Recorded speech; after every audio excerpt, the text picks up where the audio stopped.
నాయకులు చోటా మోటా నాయకులు మేమే అభివృద్ధి చేసినాం, కాంగ్రెస్ పార్టీ అభివృద్ధి చేసింది అని అంటున్నారు. నేను ఈ సందర్భంగా ఒకటే అడుగుతున్నా కాంగ్రెస్ పార్టీ నాయకులని, అసలు వీళ్ళ దగ్గర జవాబు ఉందా అని నేను అడుగుతున్నా.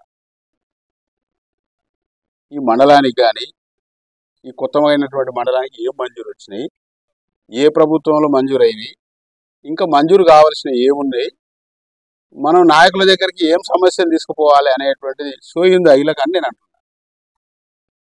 ఈ సోయి లేని వాళ్ళు చర్చకు సిద్ధమా, పట్టుకు సిద్ధమా, రంగానికి సిద్ధమా, దేనికి సిద్ధమా అంటే ఏమి నేను దగ్గర ఏం చెప్తావు, నువ్వు ఏం చేసినావో చెప్పరా నాయన అంటే సన్నబియ్యం ఇచ్చినావు, రేషన్ కార్డులు ఇచ్చినావు అని చెప్తున్నారు. సన్నబియ్యం రేషన్ కార్డులు దేశం మొత్తం ఇచ్చారు, తెలంగాణ రాష్ట్రం మొత్తం సన్నబియ్యం ఇచ్చారు, మన ఒక్కర ఊరికి ఇయ్యలే. ఈ మండలం కొరకు ఏం అభివృద్ధి కొరకు ఏం తెచ్చినావో చెప్పమని అడుగుతున్నాం. 2 ఏళ్ళు అయింది, ఇంకా 2 నెలలు అయితే 2 ఏళ్ళు అవుతుంది డిసెంబర్ వస్తే. ఏం తెచ్చినావో చెప్పు. నీ దగ్గర ఏమైనా తెచ్చినవి ఉంటే కాగితాలు తీసుకొచ్చి ముందర పెట్టు, లేకపోతే నేను చేసినా తీసుకొచ్చి నేను కాగితాలతో సాగిస్తా, చూసుకోరు. ఇది ఒక ఫైల్ ఒకటి ఇస్తా, ఆ కాంగ్రెస్ వాళ్ళకి పంపుడు. ట్రైబల్ వెల్ఫేర్ డిపార్ట్మెంట్ నుంచి గట్టుప్పల ధర్మతండ 1 కోటి రూపాయలు మంజూరైంది, టెండర్ అయింది. గత ప్రభుత్వంలో టెండర్ కూడా అయింది, పనులు ప్రారంభించాలి. ఇంతవరకు ఈ 2 ఏళ్ళ నుంచి దీనికి అతి లేదు గతి లేదు. ఇగో మంజూరు చేయించిన కాగితం. బిల్డింగ్ టెండర్ అయింది, కాంట్రాక్టర్ వస్తాడు, మనం ల్యాండ్ చూపించకపోతే వాడు వెళ్ళిపోతాడు వాపస్ అని.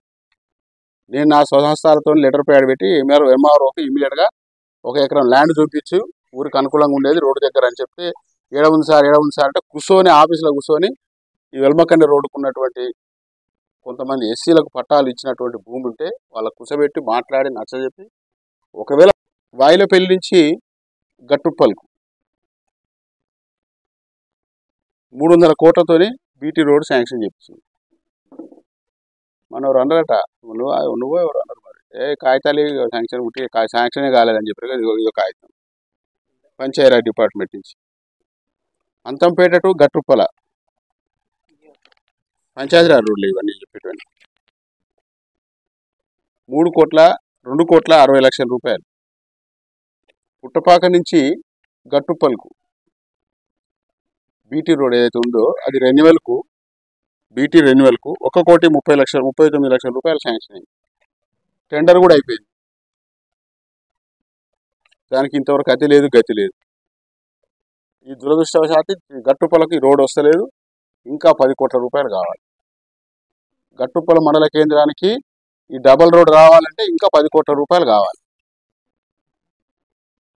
గా పని చేయండి మీ ఎమ్మెల్యే చెప్పి, ఇంకా 10 కోట్లు తీసుకొచ్చి గట్టుప్పల దాకా డబల్ రోడ్ వేపిర్రి, అప్పుడు పేషెంట్ ఇది 30 కోట్లు శాంక్షన్ అయిన ప్రొసీడింగ్. ఇంకా ఇంకోటి గట్టుప్పల విలేజ్లో చౌరస్తా నుంచి లచ్చమ్మగూడెంతో పోయిన దాకా ఒకటే బస్సు ఒకసారి పోవాలి, 2 బస్సులు వస్తే పోయేది లేదు. పోస్తా సార్ సింగిల్ రోడే. 2 సార్లు R&B అధికారులని సర్వే చేయించి 40 ఫీట్ అయితే ఎంత వస్తుంది, 30 ఫీట్ అయితే ఎంత వస్తుంది అని 2 సార్లు సర్వే చేయించిన. సర్వే చేయించి ఎస్టిమేషన్ లేపించి దీన్ని ఈ డబల్ రోడ్ చేయాలి. ఎక్కడ ఎంఆర్ఓ ఆఫీస్ కానించి మొదలుపెట్టి జిల్లా షణ్ముఖి మిల్లు వరకు, షణ్ముఖి లాకర్ వరకు, ఆ కల్వర్ట్ వరకు, ఆడ కల్వర్ట్ కట్టి ఆడికి వరకు ఎస్టిమేషన్ వేపిస్తే సైడ్ డ్రైన్ అనుకో డబల్ రోడ్ అనుకో 8 కోట్ల రూపాయలు వచ్చింది అంచనా. 8 కోట్లు ఎస్టిమేషన్ లేపించి 2 సార్లు ఈఎన్సీ దగ్గర తిరిగి మాజీ పోయిన ఎమ్మెల్యేని ఎంబడి పెట్టుకొని పోయి ఎమ్మెల్యేతో లెటర్ ఇప్పించి ఈఎన్సీకి చెప్పించినాం, ఈ రోడ్డు శాంక్షన్ చేయించండి అంటే, నా పరిధి 5 కోట్ల వరకు అయితే ఈఎన్సీ నేను శాంక్షన్ చేయగలుగుతా, ఇది 8 కోట్లు ఉంది, ఇది మినిస్టర్కి పంపిస్తా చేపిస్తా అని చెప్పి ప్రతిపాదన తయారయ్యి, మన దురదృష్టం ఏంటంటే వారం 10 రోజుల్లో మనకు ఎలక్షన్ నోటిఫికేషన్ వచ్చింది. అది ఈ రోజు వరకు కూడా పెండింగ్ ఉంది. అది మీ ఎమ్మెల్యే చెప్పరాదు. అసలు ఏం కావాలి ఊరికి అనేది వీళ్ళకి అసలు తెలుసా? మొదలు ఏ డిపార్ట్మెంట్ నుంచి పోవాలి, ఎవరిని అడగాలి, ఎవరిని అడిగితే వస్తాయి, ఏం సంగతి అనేది అసలు వీళ్ళు ఎమ్మెల్యే దగ్గరికి పోయి మాట్లాడే చెప్పే పరిస్థితి ఉందా అని నేను అంటున్నా. సరే నాకు తెలివి ఉందో తెలివి లేకనో, అక్షర జ్ఞానం ఉందో లేకనో ఇవన్నీ తీసుకొచ్చినాం.